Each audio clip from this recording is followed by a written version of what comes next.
മിശിഹായിൽ ഏറ്റവും സ്നേഹം നിറഞ്ഞവർ, വിശുദ്ധ ഔസേപ്പിതാവിൻ്റെ തിരുനാളിൽ നമ്മൾ കാര്യമായിട്ട് ഒരുങ്ങിക്കൊണ്ടിരിക്കുന്ന ഒരു കാലഘട്ടമാണ്. വിശുദ്ധ ഔസേപ്പിതാവിൻ്റെ ഇന്ന് വളരെ കോമൺ ആയിട്ട് കാണപ്പെടുന്ന ഒരു രൂപമാണ് ഔസേപ്പിതാവ് ഇങ്ങനെ തല ചായച്ച് ഉറങ്ങുന്ന ഒരു രൂപം.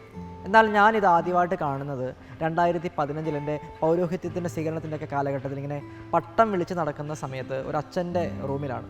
അന്ന് വളരെ ക്യൂരിയോസിറ്റിയോടുകൂടി ആ രൂപമൊക്കെ എടുത്ത് നോക്കി.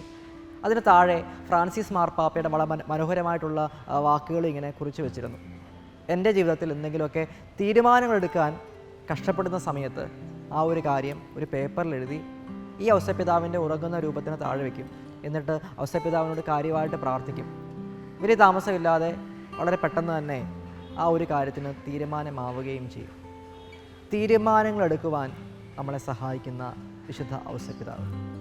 ഔസേപ്പിതാവ് തൻ്റെ ജീവിതത്തിൽ ഒത്തിരിയേറെ പ്രതിസന്ധികളിലൂടെ കടന്നു പോയിട്ടുള്ള ഒരു മനുഷ്യനാണ്.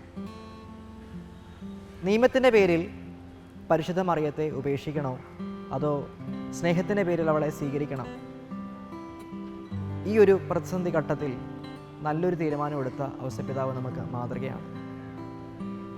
തലചായ്ച്ച് ചെവി ചായ്ച്ച് ഉറങ്ങുമ്പോഴും ദൈവത്തിൻ്റെ ഹിതത്തിന് കാതു കൊടുക്കുന്ന വിശുദ്ധ ഔസേപ്പിതാവ്.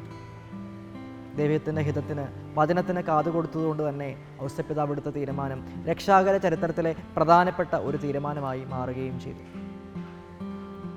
സ്വന്തം ഇഷ്ടങ്ങൾക്ക് വേണ്ടി ജീവിക്കുമ്പോൾ അനുസരണത്തിൻ്റെ വില കുറഞ്ഞു പോകുന്ന ഈ ഒരു കാലഘട്ടത്തിൽ അനുസരണത്തിൻ്റെ വക്താക്കളാകാൻ വിശുദ്ധ ഔസേപ്പിതാവ് നമുക്ക് നല്ല ഒരു മാതൃകയായി തീരട്ടെ.